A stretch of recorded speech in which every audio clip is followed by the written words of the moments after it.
Essa é uma parte da estatística que eu mais trabalho, que eu gosto muito, que é trabalhar com as variáveis categóricas. Por quê? Porque eu trabalho numa área da estatística que tem a métrica, muitas vezes é categórica, né? A métrica das variáveis. Então, eu trabalho mais na área da demografia, que tem muita coisa quantitativa, mas quando a gente vai caracterizar algum fenômeno, envolve muitas variáveis categóricas e a variável de interesse muitas vezes é categórica, ok? Então, como o trabalho que o Gabriel está fazendo, então, muita técnica com dados categóricos. Essa análise de dados categóricos avançou mais tardiamente na demografia, na estatística, porque exige uma parte computacional muito mais avançada. Então, a parte anterior que nós vimos, a comparação de populações com uma variável de interesse quantitativa, avançou muito, porque são todos estudos de Fisher. A proposta de análise de comparação de populações com variáveis categóricas, ela foi proposta lá atrás por Pearson. Então, bem no início da estatística, né, da análise de dados, mas ficou numa abordagem muito mais descritiva do que inferencial.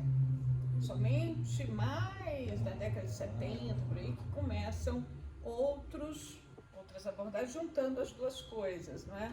A análise com técnicas, ferramentas desenvolvidas anteriormente por Fisher e avançando para variáveis categóricas.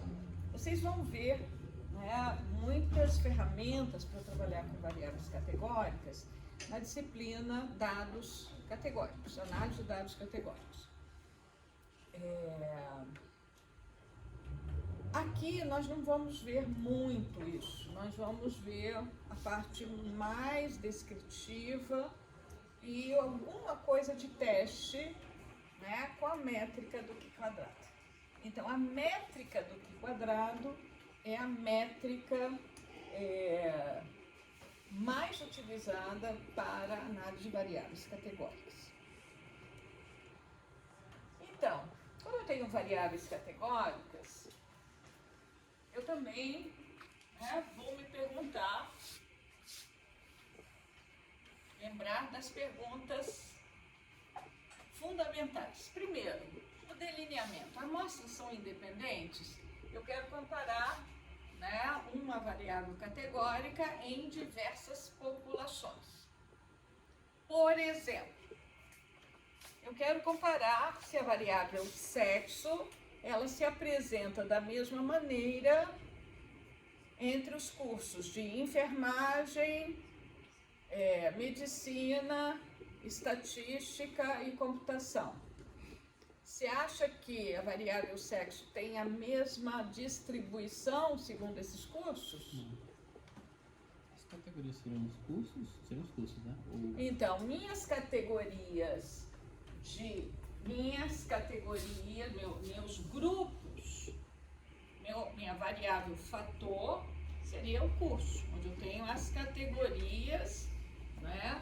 Então, para cada grupo populacional de curso, eu vou extrair uma amostra. E nesse grupo, por exemplo, eu vou observar a minha variável de interesse. A minha variável de interesse, que é sexo, se apresenta de uma forma categórica, ok? Então, a variável de interesse se apresenta de uma forma categórica. Então, a gente pode também perguntar, será que a gente tem níveis de escolaridade. Então, a minha variável de interesse são níveis de escolaridade. Segundo,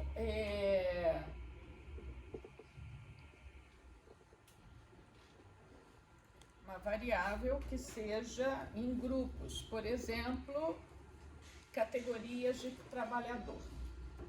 Então, eu tenho várias profissões ou grupos profissionais e eu quero saber se nesses grupos profissionais eu tenho a mesma distribuição segundo o nível de escolaridade. Então, a minha variável de interesse é nível de escolaridade, que está apresentada de forma categórica. Eu vou comparar em grupos. Esses grupos são de categorias profissionais. Ok?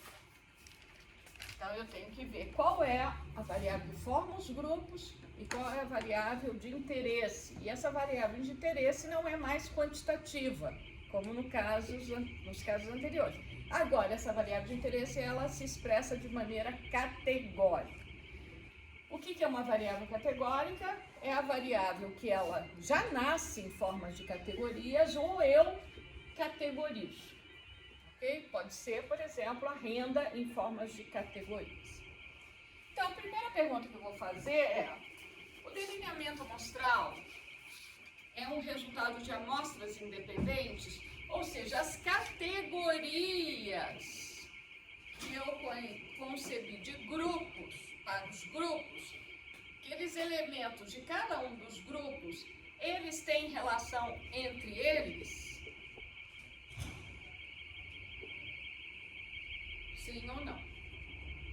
Então, eu vou, dependendo do delineamento, eu vou perguntar, não, tem relação. Não tem relação. Nós vamos ver, tem algumas questões de formas categóricas, você vai ver, nunca vi correlacionados tendo a variável de interesse sendo uma variável categórica. Até agora, o que a gente viu foram variáveis quantitativas. Por exemplo, que a gente viu se, como é que era? O desempenho de alunos antes ou depois de um método. Não estou medindo o desempenho. Mas aqui o que eu vou ver, são resultados de uma variável categórica. Nós vamos ver como é que a gente faz isso.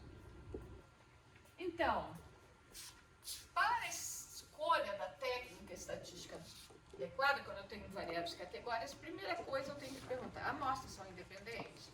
2. Qual o número de categorias das variáveis em análise? Tanto número de categorias da minha variável categórica que forma os grupos, como da minha variável de interesse. Quantas categorias eu tenho?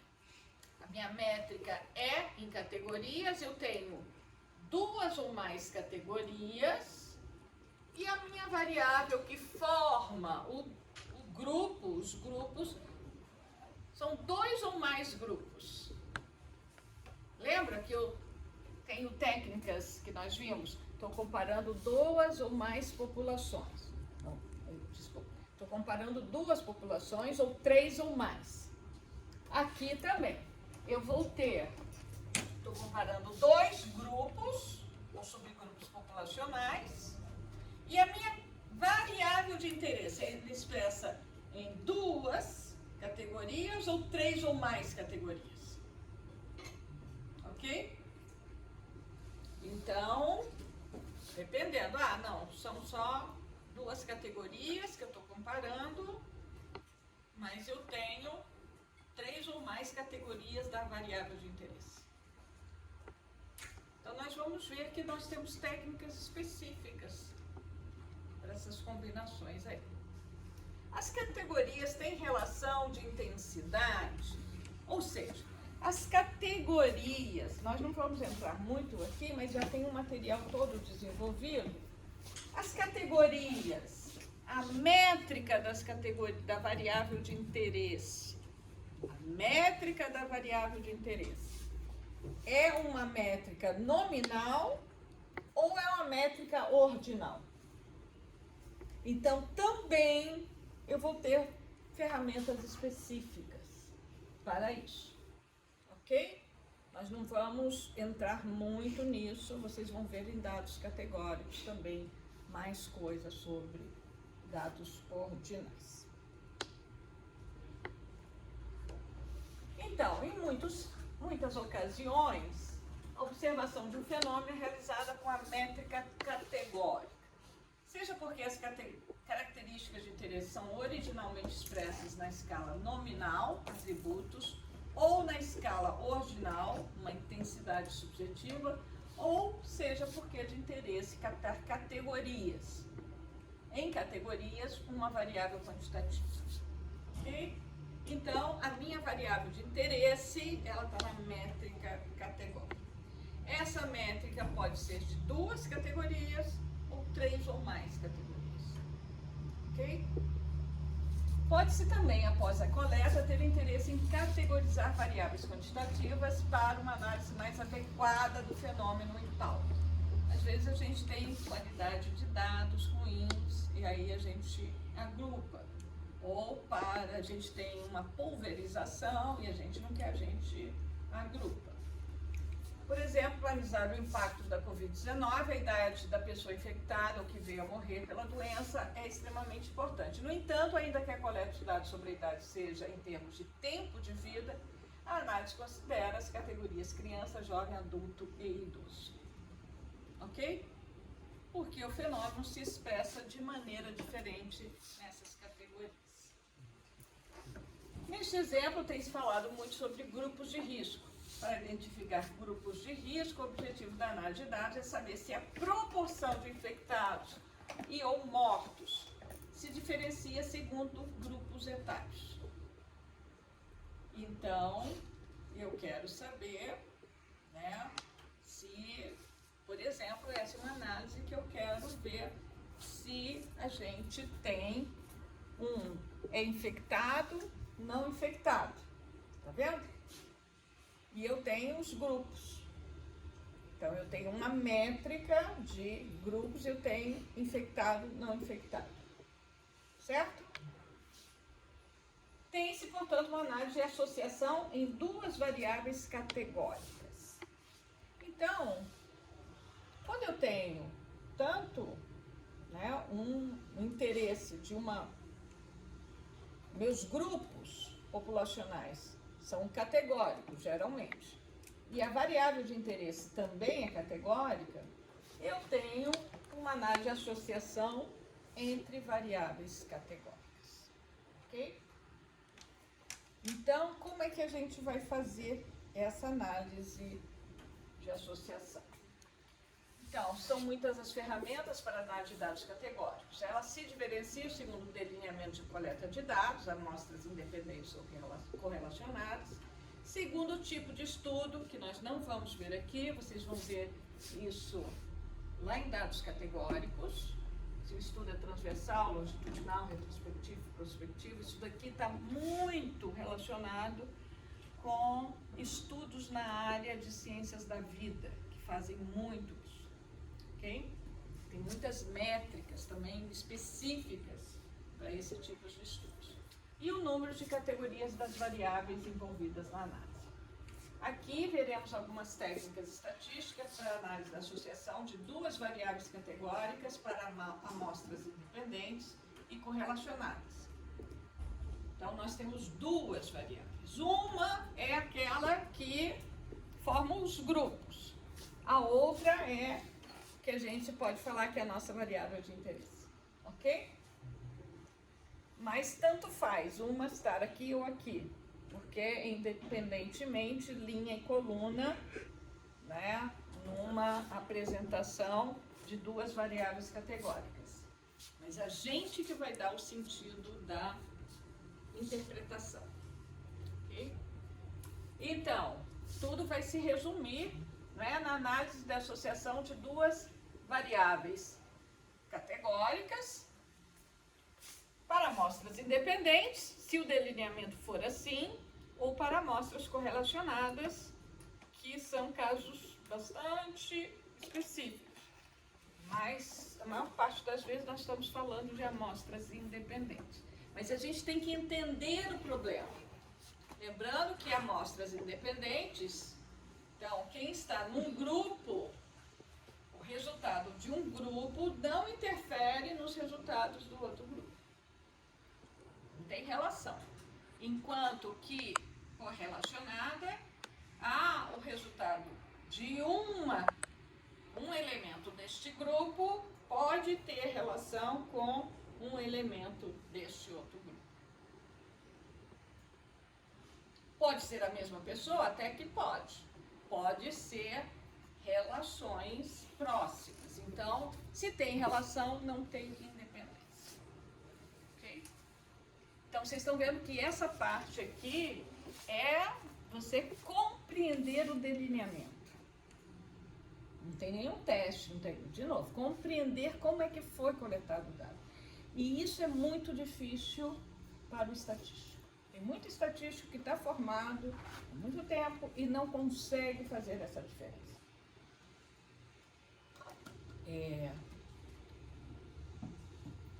Então, ler, estudar, ver exemplos, etc., que você vai, né, formando o que são amostras independentes, o que são amostras correlacionadas. Às vezes você fala, pode ter correlação? Às vezes você fala, não, estou considerando amostras independentes. Mesmo que possa, porventura, ter alguma correlação. Às vezes você não mostra essa correlação, não está muito evidenciado, ok? Mas essa é uma discussão, né, interessante. Aqui nós vamos falar a amostra independente, aqui a amostra correlacionada. Consideraremos também, nem sempre eu vou falar, mas vocês vão deduzir, claro. Consideraremos também algumas medidas para tabelas 2x2. Então, tabelas 2x2, ou seja, eu tenho duas categorias, dois grupos, nem sempre são dois grupos, mas duas categorias de uma variável categórica e duas categorias da outra variável categórica que eu ponho, né, para relacionar. Então, essas tabelas 2x2 são casos especiais para os quais podem se calcular outras medidas muito utilizadas em análises estatísticas a serem estudadas em outras disciplinas. Se houver tempo, mas eu acho que talvez não haja tempo, eu deixo aí para vocês. São medidas muito interessantes, porque tabelas 2x2, elas têm aí algumas propriedades, tá? E caso particular das tabelas chamadas R por S. R linhas, S colunas. Ok? Então aqui é bem interessante, principalmente tabelas 2x2 na área de ciências da vida tem algumas métricas muito interessantes. Por exemplo, tem muitos delineamentos, vocês vão ver isso lá para frente, na área de ciências da vida, que é caso-controle. Então, caso é aquele que tem determinado atributo que me interessa. Controle é o que eu não tenho o atributo. Então, eu vou ver o que acontece com o caso e o que acontece com o controle. Então, muitas vezes eu posso fazer essa comparação, tá? Estudos experimentais, por exemplo, ou mesmo estudos observacionais, onde eu defino o que é o controle. Ok? É a mesma coisa de tratamento e controle? Tratamento e controle. Por exemplo, para alguns eu dou o medicamento, para outros eu dou só o placebo, que eles falam, né? Que é o controle. Certo? Para eu verificar se há diferença, se há associação. Associação, a nossa medida de associação é se existe diferença. Se não existe diferença, é que não existe associação. Tudo é a mesma coisa. É isso que a gente está vendo. Tem diferença significativa? Então, primeiro passo para uma análise de dados categóricos é a análise descritiva. duas variáveis categóricas e o objetivo é verificar se existe associação entre elas, a gente tem que construir uma tabela de contingência. Ok? Então, quando a gente estava comparando grupos populacionais e a variável era quantitativa, eu falei, vamos fazer box plot para ver se diferencia e tal. Vamos fazer para cada grupo, né, que eu observo, cada amostra, as medidas descritivas, para ver se tem, na posição, elas têm diferenças no eixo de variabilidade da variável. É isso que eu estou vendo. Elas têm posições diferentes. Em muitos casos, eu admitia variabilidade igual para algumas técnicas. Ok? Então, aqui eu tenho a nossa tabela de contingência. O que é uma tabela de contingência?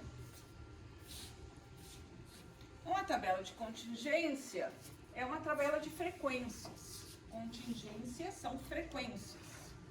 Ok? Então, eu tenho a minha variável x, que é a minha variável de interesse, e y, ao contrário, é a minha variável que define os grupos, por exemplo, ou as categorias da minha variável fator que eu quero comparar. Tá? Pode ser assim. Ou ao contrário, tanto faz na tabela de contingência.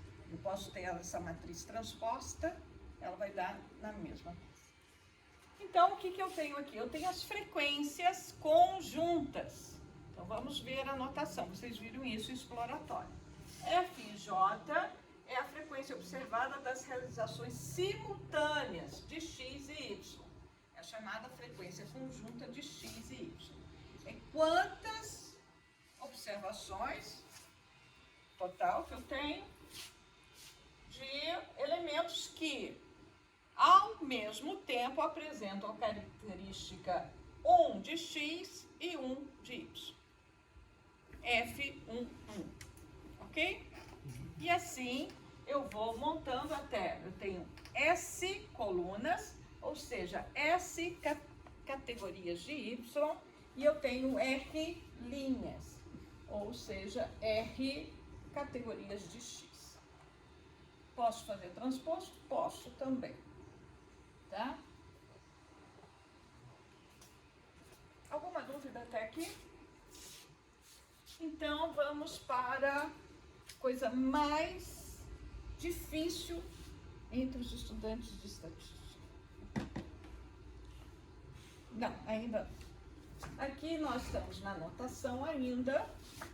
Então, veja a notação, vocês já viram isso em exploratória.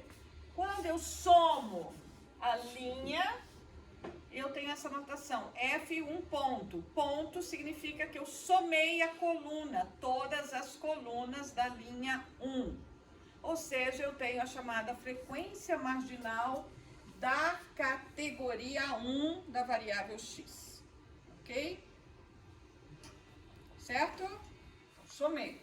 E assim eu tenho F I ponto, quer dizer que é a soma de todas as colunas da categoria I da variável x. Aqui eu tenho a soma de todas as linhas em cada uma das colunas.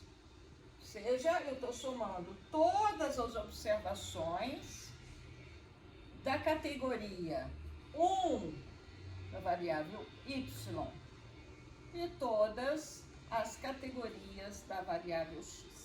F.1.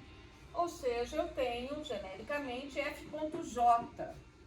Então, J significa coluna e ponto quer dizer que eu somei todas as linhas. Então, aqui eu falo que eu tenho as frequências marginais da coluna, todas as somas da coluna. E aqui eu tenho as frequências marginais de cada linha, ok? Por que são chamadas frequências marginais? Fica lá no mar, né? Porque está na margem, está lá no final, na margem. Isso era um jargão que antes que o pessoal pedia para soltar no CPD aquele montão de primeiros resultados de uma pesquisa, me dá os marginais. O que eram marginais? Marginais quer dizer que eu estou considerando apenas uma variável. Vocês estão vendo? Eu somei tudo. Então aqui está me dizendo o quê? A distribuição de frequências da variável X. Aqui está me dizendo a distribuição de frequências da variável Y. Ok? Então são os marginais. Alguma dúvida até aqui? E claro, F ponto ponto é o tamanho da minha amostra, o total. Certo? Que aqui está no cantinho. Todo mundo já visualizou uma tabela de contingência? Então, tabelas de contingência são, assim, para alguns, o queridinho da estatística. Você vê um montão de tabelas. Então, na área de ciências humanas, sociais, a gente trabalha com muitas tabelas. Então, essa é a minha prática, trabalhar com tabelas. Análise de tabelas. Não é fácil. Às vezes é muito mais complexo. Porque eu tenho que saber que modelo probabilístico está por trás, né, da produção dessas frequências. E vocês vão ver isso mais lá em dados categóricos. Pode ser um modelo Poisson, pode ser um modelo multinomial, pode ser vários modelos. E dependendo da modelagem, a gente pode, né, fazer outras inferências. Mas isso não entrará no nosso conteúdo. Então, esse que é o problema maior do estatístico, principalmente do estatístico em formação. Mas já tem estatístico formado que continuam com o mesmo problema. Quando eu vou construir frequência relativa, aqui são as frequências absolutas. Eu quero construir frequências relativas. Então, eu tenho três possibilidades.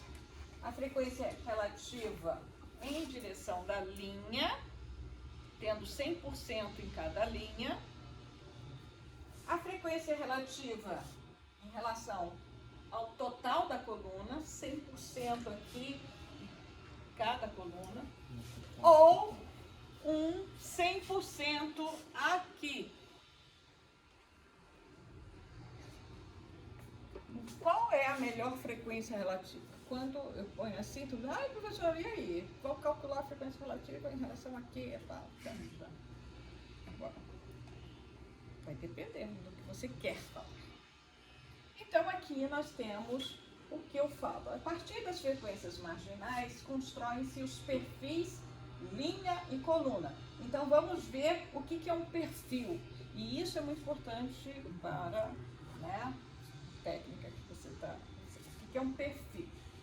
Então, o perfil, tá, é uma frequência relativa em relação ao total linha. Isso é um perfil linha. O que quer dizer um perfil linha? Eu vou pegar a frequência de cada observação, de cada categoria e dividir pelo total da linha. Multiplico por 100, eu tenho uma frequência relativa para cada um em relação à linha. Então, é como se eu estivesse pegando aqui subgrupos, certo? Se isso fosse as minhas categorias de grupos, por exemplo. Eu falei que era no Y, mas pode ser no X, tanto faz. Então, aqui eu tenho a distribuição da minha categoria Y para cada categoria de X. Certo? Nós vamos ver um exemplo daqui a pouco. Então, nós podemos pensar, né?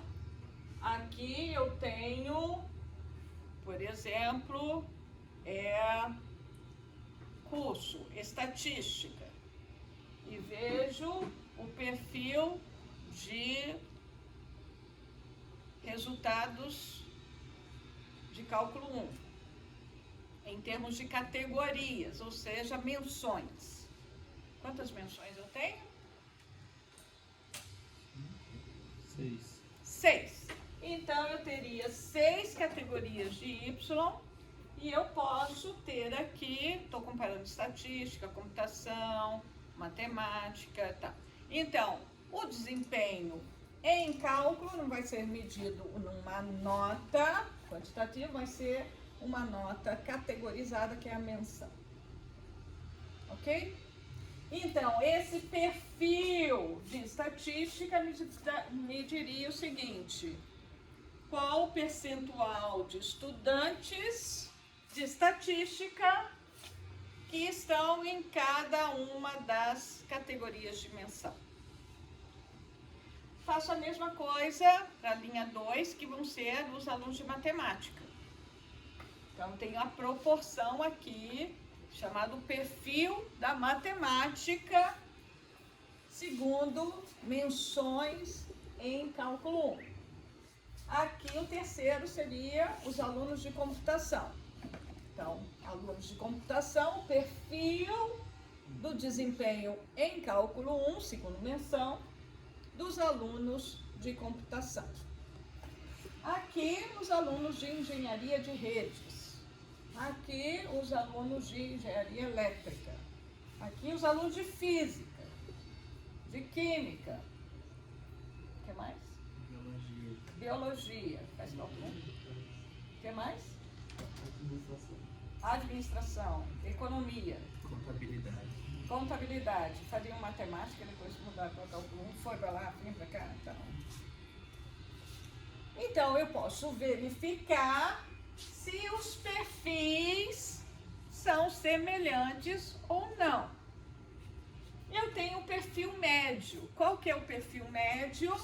Eu pego a soma de todos, que é a soma aqui, a marginal, e divido, então, pelo total. Então, aqui na marginal, eu vou ter o perfil médio, ok? Então, eu tenho o perfil médio, os perfis na linha, e o perfil médio linha vai ser, então, o total da coluna dividido pelo total. Então, geralmente os perfis são expressos em percentual. Então, eu vejo se esse perfil médio, que independe de qual curso o estudante está fazendo, é o perfil médio de cálculo 1. Quer dizer, qual a distribuição das menções em cálculo 1? Então, aqui eu teria SR, II, MI, MM, MS, SS. Certo? Então, em média, eu tenho 20% de SR, 5% de I, 30% de MI. Quanto falta? 40% de MM, olha que bom, né? Aí, 7% de MS e 3% de... Somou mais que 100%? Não. De SS. Você contou 7%? 100%. Então, deu 100%. 20, 40. Então, aqui, quanto que eu tive em média de, sem considerar o curso em SS? 3%, né? Foi 3%. Aí você vê o perfil da estatística. Qual é o perfil da estatística? 0% em SR, porque ninguém abandonou, todo mundo trancou antes da menção. Claro, quem trancou, sejam espertos, eu estou falando, tem que ser esperto, tranca, não tira CR, tranca, senão vai levar a sério. Bom, Aqui foi 2%.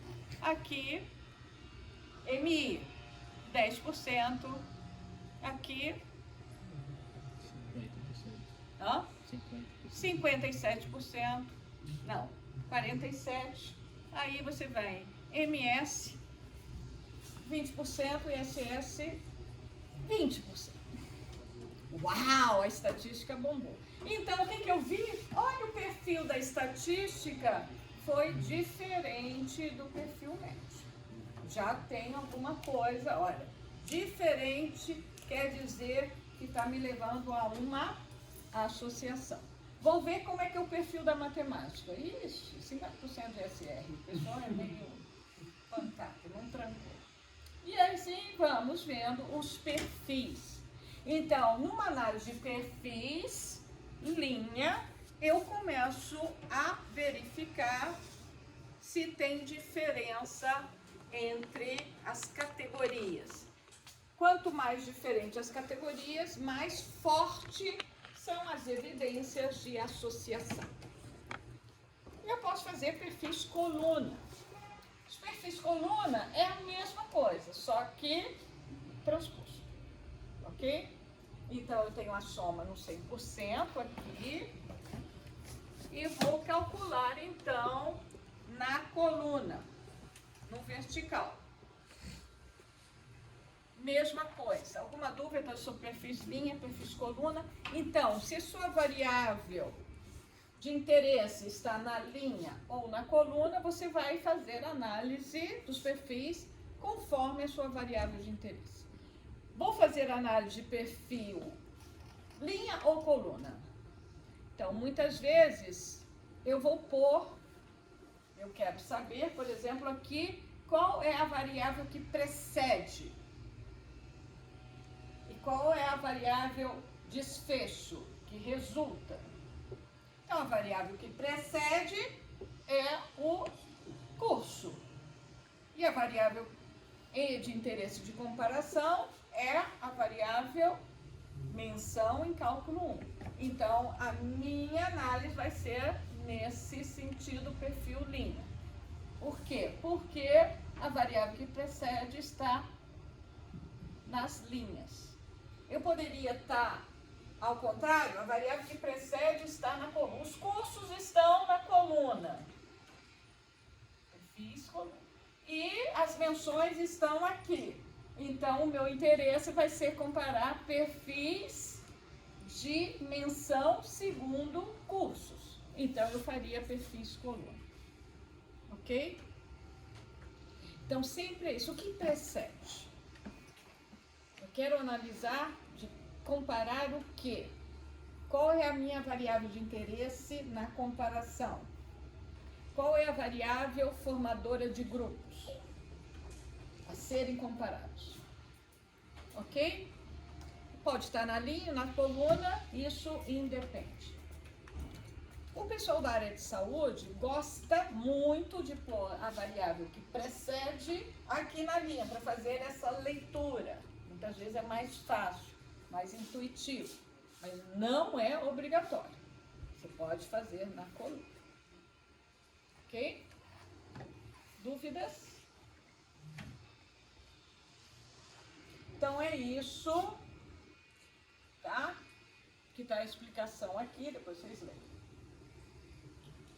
Então, a comparação de perfis observados com o perfil médio esperado está no fundamento da estatística do Q quadrado, que nós vimos lá o teste de Goodness of Fit. Lembra que eu tinha um perfil médio,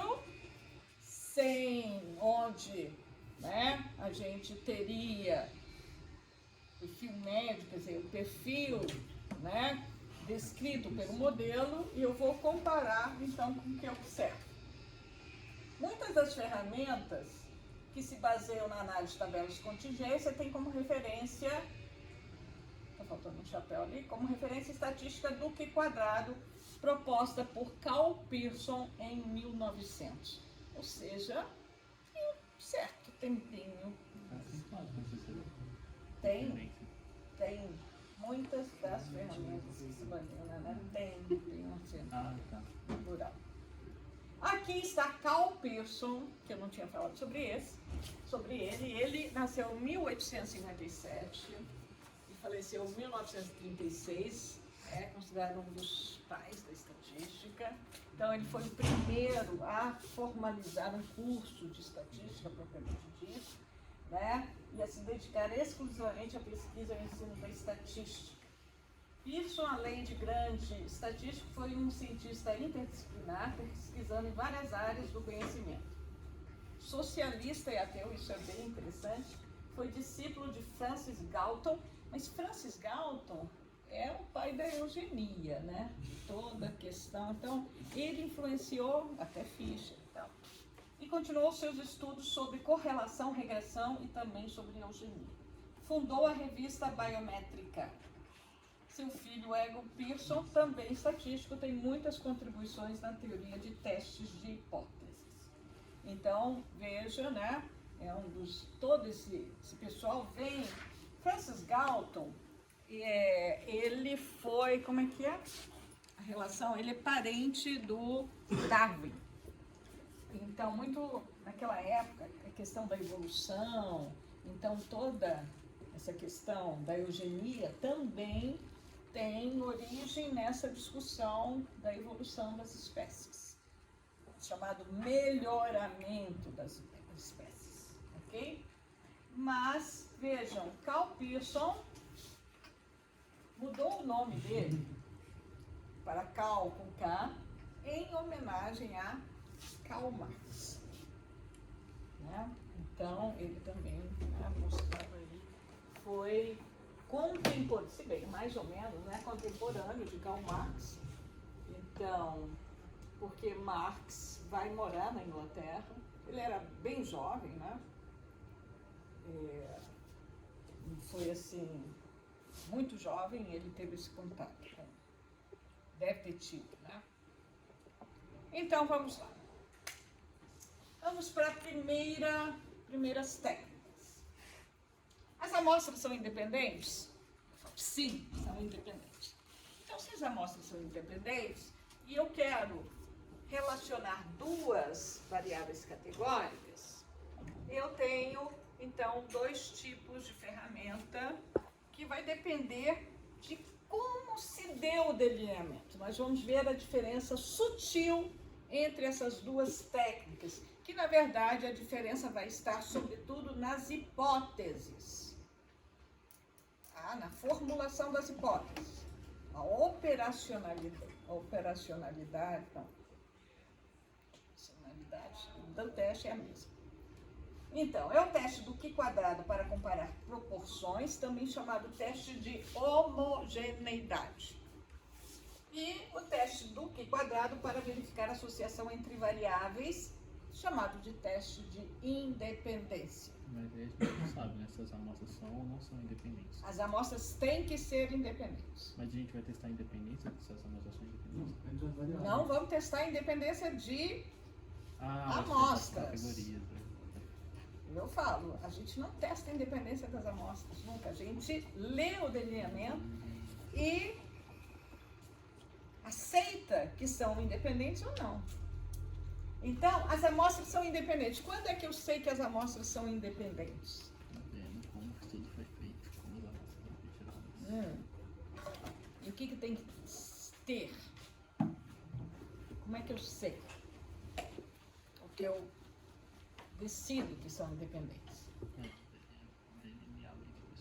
Não, mas como? Eu olho e vejo o quê? Entre elas é zero? Não.